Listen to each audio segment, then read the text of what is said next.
The first time it happened, William was walking to class, focused on his schedule, when bam, a hard shoulder bump. Not enough to knock him over, but enough to make a point. "Watch where you're going, new kid." Ryan barely glanced back as he walked away, his two friends snickering beside him. William exhaled slowly through his nose. Not worth it. Not today. The accidental drop. In history class, it happened again. William had just set his notebook on his desk when whoosh. Ryan walked past and accidentally knocked it onto the floor. "Oops," Ryan said, that same damn smirk on his face. "My bad, Mercer." His friends chuckled, waiting to see if William would react. William bent down, picked up his notebook, and sat back down. No response. Ryan's smirk flickered just for a second. He wants me to react. He wants me to play his game. Not happening. The comments begin. Ignoring the shoulder bumps and dropped notebooks was one thing. But then came the words. The kind that weren't loud enough for a teacher to hear, but just loud enough to hit their mark. Didn't know they let kids from the hood in here. "Mercer, ever think about trying out for football? You people are good at that, right? Man, you're quiet. No smart comebacks? I thought you guys were supposed to be funny." William felt his fingers tighten around his pencil. He could hear his father's voice in his head. "Strength isn't about showing off, son. It's about knowing when to walk away." So he walked away. He ignored it. All of it. And that's when Ryan's smirk disappeared entirely. Guys like Ryan, they thrive on fear, reactions, control. They push until they find a weakness, a crack. And when William didn't react, that bothered Ryan more than anything. This wasn't over. Not even close. It happened on a Friday. William had just sat down in the cafeteria, tray in front of him, minding his own business. The low hum of conversation, laughter, and the occasional clatter of trays filled the room. He had been at Redmond High for less than a week, but he already knew how things worked. The athletes sat at the best tables. The rich kids acted like royalty, and everyone else, they just tried to exist without drawing attention. That was exactly what William planned to do, until a shadow fell over his table. He didn't have to look up to know who it was. Ryan Callow. And behind him, like always, were his two loyal lapdogs, Zach and Brandon. Ryan grinned, loud enough for nearby tables to hear. "Ryan, man, I've been wondering. How come you don't talk much, Mercer? Cat got your tongue?" William didn't respond. He took a bite of his food, chewing slowly, controlled. That wasn't good enough. Ryan reached down and grabbed the apple from William's tray. "Ryan, guess you won't be needing this." He tossed it across the cafeteria. It landed with a dull thud near the drink station. A few heads turned. People were watching now. William inhaled slowly. He set his fork down, carefully, deliberately. For the first time, he looked up. His eyes met Ryan's. There was no anger in them, no fear, just calm, unwavering focus. Ryan mistook that silence for weakness, and that's when he made his biggest mistake. He shoved William's shoulder. Hard. "Ryan, come on, Mercer. Do something." The cafeteria froze. Conversations cut short. Plastic trays scraped against tables as people shifted to watch. Even the lunch staff behind the counter paused, sensing that something big was about to happen. Ryan Callow had just shoved William Mercer in front of the entire school, and now everyone was waiting to see what he'd do. William sat still for a moment. His mind was already calculating. His father's voice echoed in his head. "You don't fight with anger. You fight with control." Slowly, he pushed his chair back and stood up. "No ruse, no panique." His movements were precise, like a man stretching before a workout. Ryan smirked, glancing at his friends. "Ryan, oh, we got a tough guy now, huh? You gonna swing, Mercer? You gonna act like a thug?" William didn't blink. He tilted his head slightly, examining Ryan, like he was an equation that didn't quite add up. That was the moment Ryan hesitated, just for a fraction of a second. A shift in weight, a flicker of uncertainty in his eyes, some deep, primal instinct warning him that maybe, just maybe, he had made a mistake, but it was already too late. Ryan reached out to shove him again. This time, William moved, and he moved fast. Before Ryan's hands could even fully extend, William's left hand shot up, gripping his wrist. His right hand followed, locking onto Ryan's elbow. Then, with zero effort, William pivoted just slightly, using Ryan's own momentum against him. Ryan's feet left the ground. His back slammed onto the cafeteria floor with a loud, sickening thud before he even knew what had happened. The cafeteria was dead silent. Ryan lay there, gasping, stunned, eyes wide with confusion. He scrambled to sit up, but his pride had already taken the bigger hit. His two friends took a step forward, but William didn't even look at them. Instead, he crouched down next to Ryan. His voice was calm, even, unshaken. "William, don't touch me again." No threats, no insults, just a simple statement. And that made it so much worse. Because Ryan wasn't just beaten, he was dismissed. William stood up, dusted off his hands, as if he had just moved a chair, not a person. Then he picked up his tray, and without another glance, he walked away. The cafeteria stayed silent. Ryan just sat there, his jaw clenched, fists curled into tight, white-knuckled balls. Because he knew, by the time the last bell rang, everyone at Redmond High will be talking about what just happened. But this wasn't over. Not by a long shot. By the time the final bell rang, the story had already spread like wildfire. William Mercer had taken down Ryan Callow. Not with a punch, not with a messy brawl, but with one clean, effortless move that left no room for debate. And that's what made it impossible to ignore. If William had just swung blindly, it would have been different. It would have been just another high school fight. People would have picked sides. Rumors would have twisted the details. And eventually, it would have faded away. But this was humiliation. Ryan hadn't just lost. He had been made to look weak, helpless, powerless. And in a school like Redmond High, that was something people didn't forget. The next morning, William could feel it before he even stepped inside. The sideways glances, the hushed conversations that stopped when he walked past. The way students either watched him closely or quickly avoided his gaze. It was different now. Before, they had looked at him like an outsider. Now, they looked at him like a legend. Some kids gave him nods of respect. Others just moved out of his way. And then there were the ones who suddenly wanted to be his friend. "Yo, Mercer, you really put Callow on his ass, huh? Dude, I heard you barely even touched him. He just dropped like a sack of bricks. Bro, you got hands like that and you don't even talk? That's cold, man." William ignored most of it because this wasn't respect. It was entertainment. They weren't looking at him like a person. They were looking at him like a spectacle, a rumor come to life. And that's when he saw Ryan, standing by his usual spot near the main entrance. But something was different. The usual cocky smirk? Gone. The easy confidence? Missing. Ryan stood stiff, fists clenched at his sides. Zach and Brandon were still flanking him, just like always. But now, they weren't laughing. Ryan met William's gaze for half a second. Then he looked away. William almost smirked. Almost. But he knew better than to think Ryan had given up. Guys like him didn't just accept a loss. They waited. They plotted. They made sure that when they got their revenge, it was worth it. That night, as William sat at his desk, his phone buzzed. A text from an unknown number. Unknown. You think you're tough? Unknown.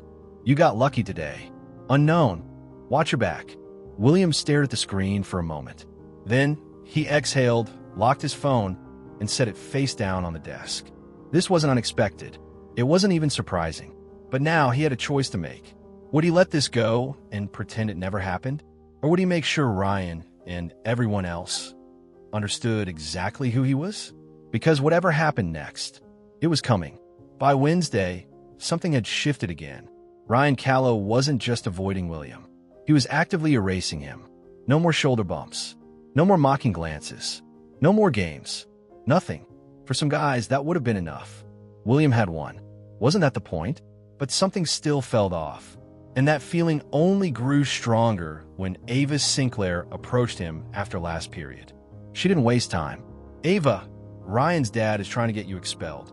William barely reacted. "William, for what?" Ava scoffed. "Ava, they don't need a reason. He's claiming you attacked Ryan, that it was unprovoked. He's pulling strings to make it stick." William wasn't surprised. He had seen this play out before. Different place. Same script. A white kid starts something. A black kid finishes it. And suddenly, the rules don't apply the same way. He ran a hand over his face, inhaling slowly. "William, So what do I do? Ava hesitated for just a second. Then she looked him in the eye. Ava, fight back. Not with fists, with proof. William nodded. If they wanted to fight, they were about to get one. And this time, he was going to make sure the truth was louder than the lies. By Thursday, the tension at Redmond High was undeniable. Ryan Callow wasn't just trying to ignore William. He was trying to erase him. But William wasn't stupid. He knew what was coming. And so did Ava Sinclair. She wasn't like the other students. She didn't follow the crowd, didn't play the high school hierarchy game. And when she walked up to William between classes, her expression was serious. Ava, we need to talk. William raised an eyebrow, but didn't say anything. Ava, Ryan's dad is coming for you. Now, she had his attention. Ava, he's telling the school board you attacked Ryan unprovoked. That you're dangerous. They don't need a reason, William. They just need power. William sighed, shaking his head. William, of course. Why am I not surprised? Ava crossed her arms. Ava, you shouldn't be. This is how it works. William knew she was right. He had seen this before. A bully picks a fight. A black kid fights back. And suddenly, the story changes. The rules aren't fair anymore. But William had one advantage this time. The truth. And Ava, she wasn't just telling him what was happening. She was telling him how to fight back. Ava, look, you already won the fight. But if you want to win the war, you need proof. Cold, hard proof. She leaned in slightly. Ava, not with fists, with facts. William thought for a moment. Then he nodded. That night, they got to work. Ava was relentless, organized. She knew exactly what they needed. The video proof. Someone had recorded the cafeteria fight. Not just the takedown, the whole thing. From the moment Ryan started provoking William to the second he hit the floor. And most importantly, it proved William never threw the first move. The messages. William scrolled through his phone, showing Ava the anonymous threats. Unknown. You think you're tough? Unknown. Watch your back. Ava smirked. Ava, anonymous? Please. This is textbook Ryan. The witnesses. Not everyone at Redmond High liked Ryan Callow, and some of them were willing to talk. Ava managed to get 2 students to back up William's story. Student 1, yeah, I saw it. Ryan was pushing him first. Student 2, William didn't even fight back until Ryan shoved him. He literally just defended himself. William took a deep breath. It was all coming together. And by morning, they were ready. Friday morning, William walked straight into the principal's office. He wasn't alone. Ava was right beside him, and so were the 2 witnesses. Ryan and his father were already there. Ryan sat in the chair, arms crossed, his face stiff. His father, Mr. Callow, looked like a man who had already made up his mind. The principal cleared his throat. Principal, William, we need to discuss the incident in the cafeteria. Before anyone could speak, Mr. Callow cut in. Mr. Callow, there's nothing to discuss. This kid, gestures at William, attacked my son. He should be expelled immediately. William didn't flinch. He just calmly reached into his backpack and pulled out his phone.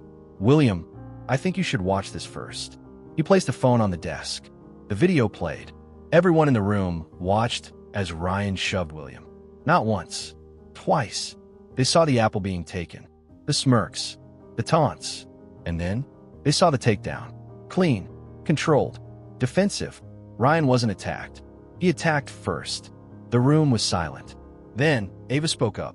Ava, we also have text messages. Threats. She slid the screenshots across the desk. The principal glanced at them, then at Mr. Callow. His expression changed. For the first time, Mr. Callow looked uncertain. Principal, quietly to Mr. Callow, it seems your son left out some details. Ryan shifted uncomfortably in his seat. His father tensed. Mr. Callow, this doesn't prove. The principal raised a hand. Principal, it proves enough. He turned to William. Principal, you're not being expelled. You're not being suspended. Ryan's jaw clenched. Principal, to Ryan, and you, Mr. Callow, will be facing disciplinary action. Ryan's father stood abruptly. Mr. Callow, this is ridiculous. But the principal didn't back down. Principal, what's ridiculous is trying to punish a student for defending himself. This meeting is over. William didn't smile. He didn't gloat. He just stood up, grabbed his phone, and walked out. Because at the end of the day, the truth had been louder than the lies. By Monday morning, something had changed at Redmond High. Ryan Callow was still there, but the old Ryan, the arrogant, untouchable king of the school, he was gone. No more smirks, no more mocking glances, no more subtle shoulder bumps in the hallway. For the first time, Ryan didn't look like he owned the place. He kept his head down when William walked past. His usual table in the cafeteria, empty. His friends, Zach and Brandon, still hung around, but even they seemed different. They weren't laughing as much, and they definitely weren't picking new targets. Because now, they knew better. Some people only learn when they finally face real consequences. And Ryan? He had finally learned. William noticed the way people looked at him differently now. Some with respect, some with curiosity, some with fear. He heard the whispers. The new kid who took down Ryan Callow. The guy who barely said a word but made a statement louder than anyone. Some students tried to befriend him, just to be close to the legend. Yo, Mercer, you thinking of joining the wrestling team? Dude, you ever think about teaching self-defense?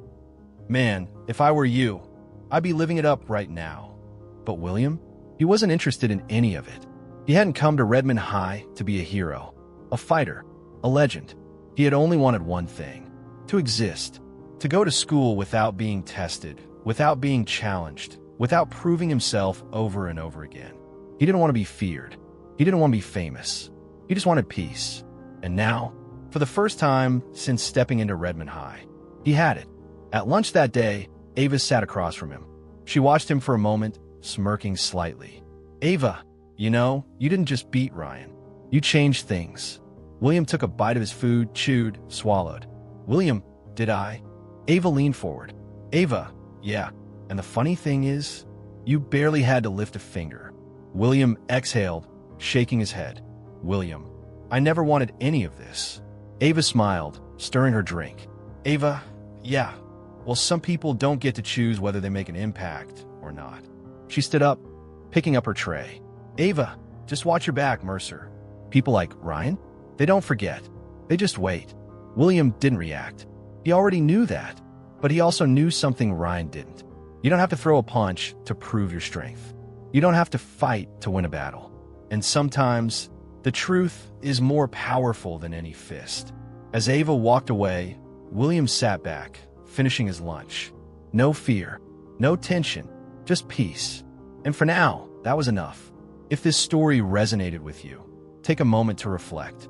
Have you ever had to prove yourself when you shouldn't have had to? Have you ever been underestimated, pushed, or tested simply because someone thought they could? How did you handle it? Drop a comment below and share your experience. Your voice matters.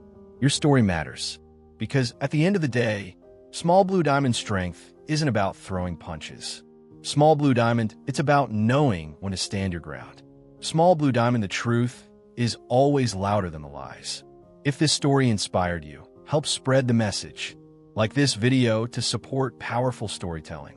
Subscribe so you never miss a new story. Turn on notifications so you're the first to hear what's next. Share this video with someone who needs to hear it. Let's create a world where respect is earned through truth, not fear. William Mercer stepped through the towering glass doors of Redmond High School, his backpack slung over one shoulder. The first thing he noticed was how clean everything was. Not just clean, polished, controlled, almost too perfect. The windows reflected the world outside so sharply that it almost felt fake. The floors gleamed under the bright fluorescent lights, and the hallways stretched out in neat, orderly lines. It was nothing like his old school back in Birmingham, Alabama. There, the walls were covered with student-painted murals, full of color and life. You could hear someone beatboxing in a stairwell, sneakers squeaking on the gym floor, the distant sound of laughter. It had been loud, messy, but real. Redmond High, on the other hand, felt sterile. A place where everything was in its place, including the people. This is a fresh start, baby, his mom had told him the night before. A good thing. His dad, always more direct, had put it differently. It's necessary. William wasn't sure what to call it yet. As he walked down the hallway toward the front office, he could feel it. Eyes on him. Not outright staring, but those quick, fleeting glances that disappeared the second he turned his head. Whispers just low enough that he couldn't quite catch the words. Some students eyed him from head to toe before turning away, sizing him up. He had seen this before. He knew exactly what they were thinking. Who's this guy? Where did he come from? Why is he here? At 5 feet 10 inches, William wasn't small. His build wasn't bulky, but lean, powerful, the kind that came from years of training, not just hitting the gym. His movements were smooth, controlled, the result of discipline drilled into him from a young age. His father had always taught him to stand tall, walk with confidence, never slouch. But here, none of that mattered. To them, he was an outsider. Because he was. William made it to the front office without incident. The receptionist, an older woman with perfectly styled hair and a forced smile, handed him his schedule. "Welcome to Redmond High, William. I hope you settle in quickly." The way she said it, too polite, too rehearsed, told him everything he needed to know. They weren't expecting him. As he stepped back into the hallway, his eyes scanned the rows of lockers. That's when he saw them. A group of students stood near the end of the hall, laughing just a little too loudly. At the center of the group was a tall, broad-shouldered guy with perfectly styled blonde hair. He leaned against the lockers, arms crossed, wearing the kind of effortless confidence that only came from knowing you were in charge. William didn't need an introduction. He already knew the type. Ryan Callow. Their eyes met for a brief second. Ryan didn't glare, didn't scowl, but he smirked. It wasn't an outright challenge. Not yet. It was the kind of look that said, "Are you worth my time?" And William already knew, deep down, this wouldn't be the last time their paths crossed. William knew the moment he saw Ryan Callow that he was in for trouble. Tall, broad-shouldered, the kind of effortless confidence that only came from years of getting what he wanted. Blonde hair perfectly styled, not a single strand out of place. He moved like someone who owned the hallways. And in a way, he did. Ryan wasn't looking for a fight. Not yet. But his smirk said everything. He was watching, calculating, deciding if William was worth his time. Some guys picked their battles. Others picked their targets. Ryan was the second type. First encounters, the silent game begins. At first, it was subtle, the kind of thing that someone else might not even notice.